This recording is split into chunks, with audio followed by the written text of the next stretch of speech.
Eu queria fazer uma pergunta muito importante. Eh, Como, na sua percepção, você que passou por essas religiões e tudo mais, você tem percebido na igreja evangélica, na cristã, ou não sei, talvez na católica, pode ser, não sei, alguma mistura que vem dessas religiões dentro dos cultos, falando dentro dos cultos? Algumas coisas que são feitas nos cultos, algumas formas de ali cultuar a Deus que estão vindo de outras religiões, que são copiadas de lá, que não deveria estar na igreja? Então, existem vários movimentos que são muito questionados. Existe a música, que é muito questionada, como teve agora esse grande boom sobre a música, que falava sobre. Esqueci qual era o nome da música, o nome da banda, né? Mas falava sobre o Zé e da Maria, né? Isso, ficou Eu muito até. famosa. Ficou muito famosa. E eu fiz um comentário com isso, fiz até um story falando sobre isso. Eu falei: para de falar disso, porque você está dando palco para as trevas. O nível de curiosidade que agora jovens estão tendo e outros estão tendo em saber quem é Zé e quem é Maria tá enorme, porque você está falando das trevas. Quanto é literalmente bater palma para maluco dançar. E foi provocativo pra isso mesmo, né? Eu não consigo, eu não fui muito a fundo para estudar se existia esse interesse, mas as pessoas, o que acontece com a internet hoje? Como é mais fácil você viralizar? Você falando de Deus com naturalidade e simplicidade, ou você falando de um assunto extremamente polêmico? Polêmico, já tá no alto. Por Todo quê? mundo vai querer ver. Porque a cultura nos ensinou a sermos sensacionalistas. Uhum. A nossa televisão não vende que está todo mundo muito bem e que os preços estão baixando. Ela vende que tudo, invadiram a favela, mataram, fizeram, aconteceram, os preços estão altos, o governo está péssimo. A cultura do medo é o que é imposta, a cultura do sensacionalismo é imposta. Então, as pessoas buscam se posicionar com assuntos que são propagados com polêmicas, porque essa é a cultura do país, falar sobre coisas que vão chamar a atenção para o negativo. Se você, um americano não tem tanto esse comportamento, é bem reduzido. Uhum. Mas o brasileiro, ele é sensacionalista, a cultura é essa. Uhum. Então as pessoas chegavam e falavam assim, corre porque estão fugindo. Se você falar assim, socorro, se você gritar aqui falando socorro, quantas pessoas entram aqui? Nenhuma. Mas se você gritar aqui falando fogo, vão aparecer mais 10 pessoas com um balde de água na mão, uma borracha. Porque, chama atenção, é fogo. Eu não corro perigo, então vou mergulhar para ver o que está acontecendo e vou levar um balde para ajudar. Uhum. Você passa na rua e tem um acidente, começa a engarrafar com a rua liberada. Porque as pessoas querem ver o que aconteceu. Ninguém para. Eu geralmente, quando tem um acidente, sabe o que eu faço? Eu vou e começo a orar. Não sei nem quem tá ali. Eu oro pelo bombeiro, oro pelo policial, oro por quem tá no acidente, vamos orando e vamos embora. Oro para que as pessoas se movimentem com o carro para não atrapalhar o trânsito. As pessoas querem ver o que aconteceu. As pessoas querem saber do que quem fez. As pessoas estão muito se importando com o que o outro está fazendo, mas não estão prestando atenção no que elas fazem. O que movimenta o mundo sou o que eu faço. Eu não sou movimentado pelo mundo, eu sou movimentado pelo que Deus determina para a minha vida. E se tudo que eu faço, e tudo que eu tenho pregado é consagrado a Deus, tanto na minha área profissional, na minha área sentimental, na minha área de religiosa, as coisas andam. As coisas vão se movimentar. E esse falando sobre sincretismo, por que eu fiz essa pergunta? Porque tem igrejas que Me ficam. desculpa, eu quero voltar nisso, que eu perdi, só porque eu falei da música. Isso. Algumas igrejas, tem algumas igrejas que começaram, são tão pentecostais, mas tão pentecostais, mas tão pentecostais, são extremamente semelhantes a comportamentos de Umbanda. Isso E mesmo. roda muito, e bota sai, e vai, e pula, e tem uma coisa. Isso. Eu, sinceramente, sabe o que eu faço? Ah. Eu sigo a Bíblia. Eu não aponto, eu não julgo, mas eu avalio. Então eu não vou lá. Eu não falo de lá. E se alguém me perguntar, eu falo assim, cara, vai em outro. Mas eu não aponto, eu não julgo. Porém, eu avalio. Eu tenho o direito de avaliar tudo e todos, porque senão eu não sei para onde eu vou. Mas eu não acho interessante aquele excesso de movimento. Eu não acho interessante ter um timbal tocando. Ah, mas o instrumento é de Deus. Cara, mas não tem necessidade. Não precisa ferir a questão. Você tem que ter um comportamento. Se a gente pegar a Bíblia, os homens tinham vários homens com mais de uma esposa. Mas as regras do nosso país permitem? Não, então eu tenho que seguir a lei do meu país. Uhum. Eu tenho que respeitar as regras. Uhum. Eu tenho que pagar imposto. Jesus não falava, dar a César o que é de César e a Deus o que é de Deus? Sim. Então eu tenho que respeitar as leis e as regras de onde eu estou. Eu não sou adepto dessas religiões com excesso de movimento, com excesso de... A presença não está em eu rodar e rodopiar e pular e tocar e fazer vários movimentos com o braço, similares a entidades de Umbanda, similares a orixás de Candomblé. Ah, mas isso é de Deus e já acontecia. Eu não vi na Bíblia onde está. Então, assim, eu estou tentando seguir o que está na Bíblia. Eu não consegui ver. Não tinha vídeo da época para poder me orientar. Não tem nenhum manuscrito. Então, eu estou tentando seguir o que é Bíblia, mas não quero julgar o que você faz. Está te fazendo bem? Deus está de acordo? Ele falou contigo? Cuidado, porque talvez o Deus que você esteja seguindo não é o mesmo que eu sigo. Só fique atento a isso. Porque se for, graças a Deus. E assim a gente segue.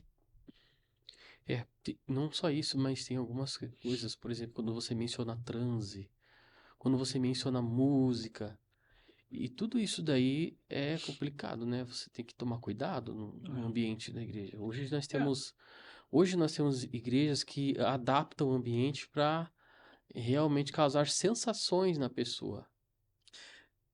Então, no livro eu falo uma parte sobre as igrejas da Parede Preta, sobre a Lagoinha, né? No Uhum. caso, eu frequento, gosto do Novos Começos, tem a Lagoinha de novo no Rio, tem outras igrejas, a Mave e tudo mais. A parede, para mim, não vai alterar, tá? Sim. A luz vai alterar. As questões sensoriais que são movimentadas dentro da igreja alteram o comportamento e atrai. Principalmente para jovens. Então, eu falo sobre a Hillsong Church, né, que traz essa nova vertente, essa nova visão. Tem outras igrejas muito para a parte de Santa Catarina, Blumenau, que tem coisas ainda mais diferentes.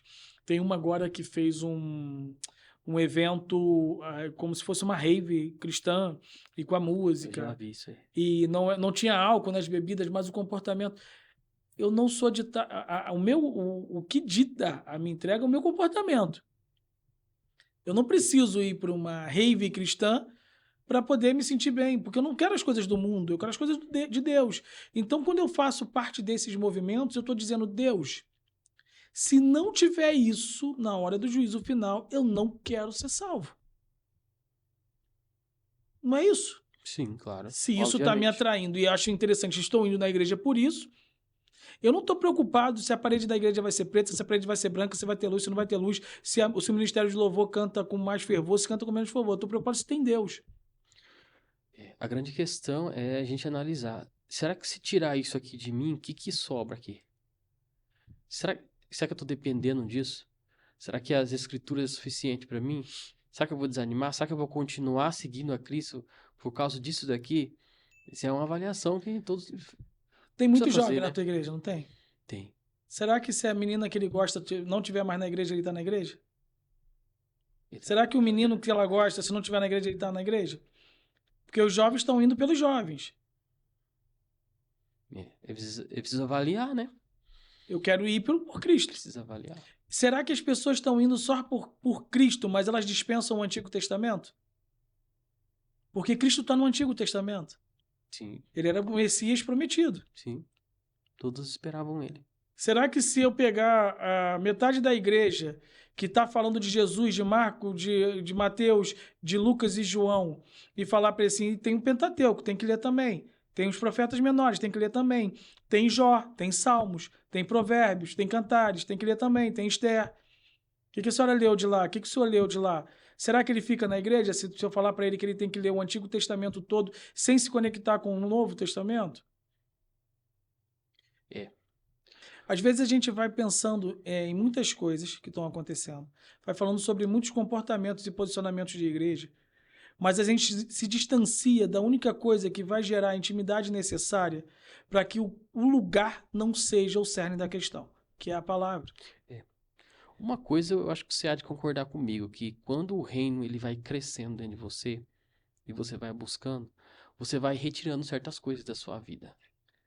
Eu aprendi sobre o pecado assim, né? Eu estava muito focado, estava me entregando, buscando, subindo um monte e tal. E eu estava me sentindo muito bem. E eu caí numa situação íntima. E me deu uma sensação tão ruim, mas tão ruim, era como se eu tivesse enjoado, com um enjoo extremo, né? Uhum. E eu falei, o que eu tô sentindo? E aí eu descobri que não era o que tinha entrado. As pessoas estão muito ligadas com o pecado, com o que entra, com o que elas sentem que elas fizeram.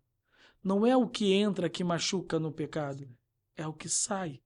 Jesus disse isso. A presença do Espírito que você deixa de ter, aquela situação, você começar a ter vergonha do Espírito Santo, é o que muda tudo. Só que tem um detalhe nisso.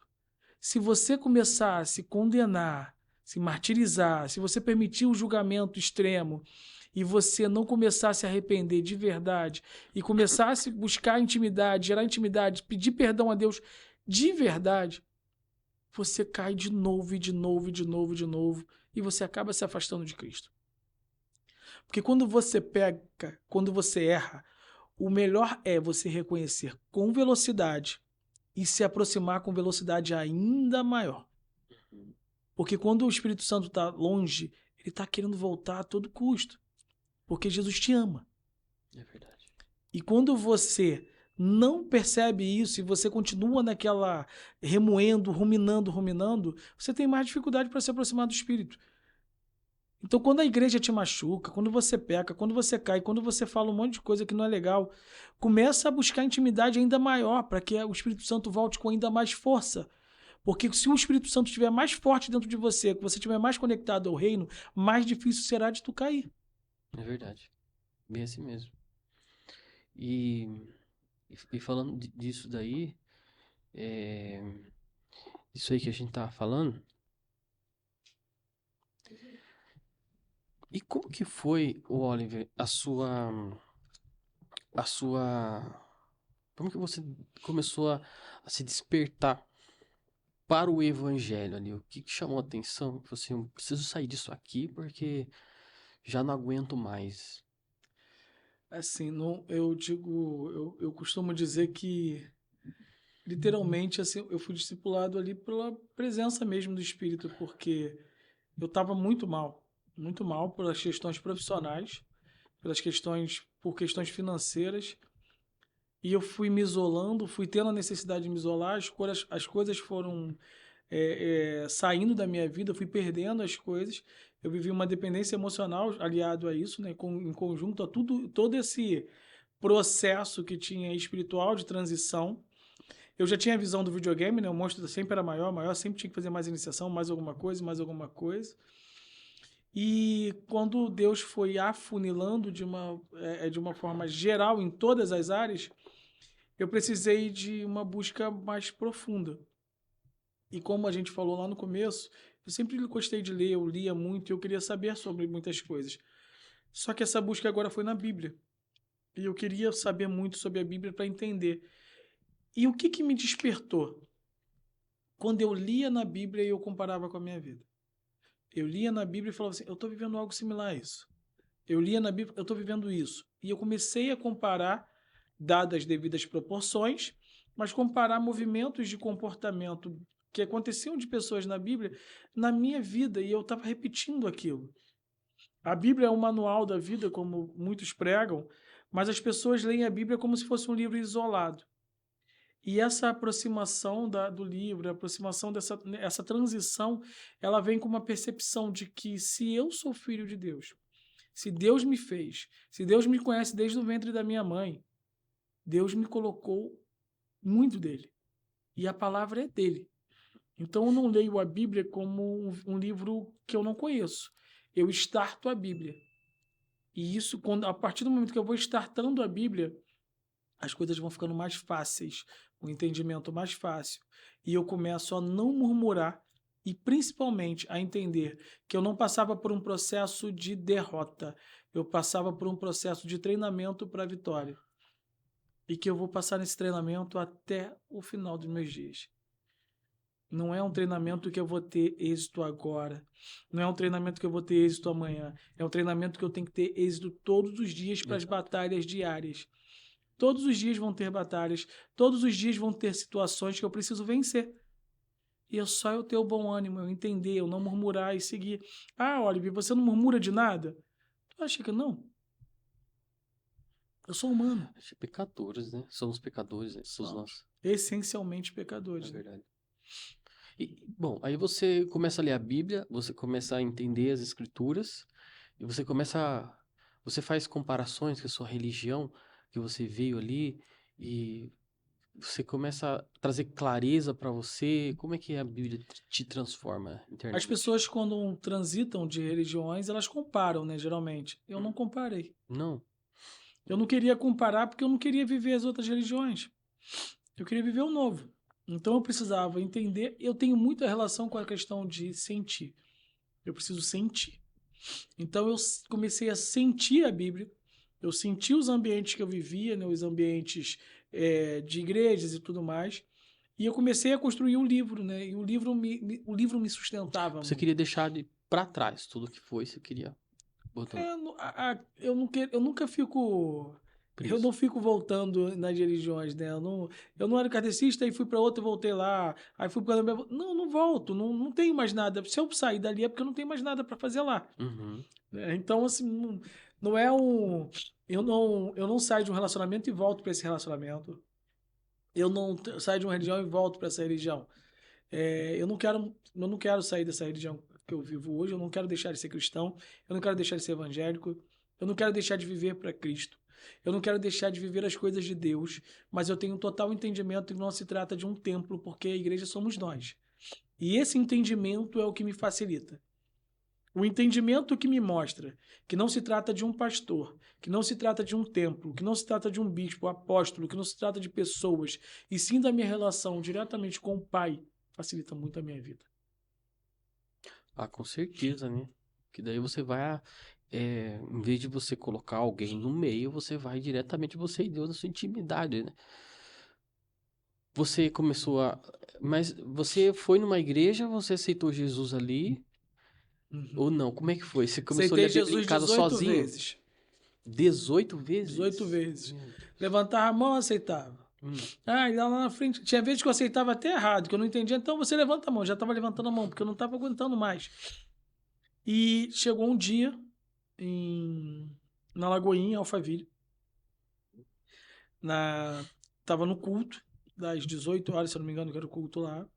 Tinha ido a São Paulo. E eu tava no culto muito reflexivo. E uma coisa me passou pela cabeça. Que se eu fosse num advogado, eu precisava marcar 1 hora. Se eu fosse no médico, eu marcava uma consulta. Mas Jesus, eu que aceitava. Falei, tem alguma coisa errada nisso aí. Tem alguma coisa que não está batendo. Por que eu aceito ele se ele é Jesus? E o meu destravar foi entender a grandeza de Jesus. Pois eu não gostava de Jesus. Jesus me incomodava profundamente. Eu tinha aversão a falar a palavra Jesus. Por que alguém te falava mal no passado ou não? O Não, que era? porque eu não aceitava, porque me incomodava. Gostou desse corte? Quer assistir o vídeo completo? Então clique aqui no link que está aqui na descrição do vídeo e assista.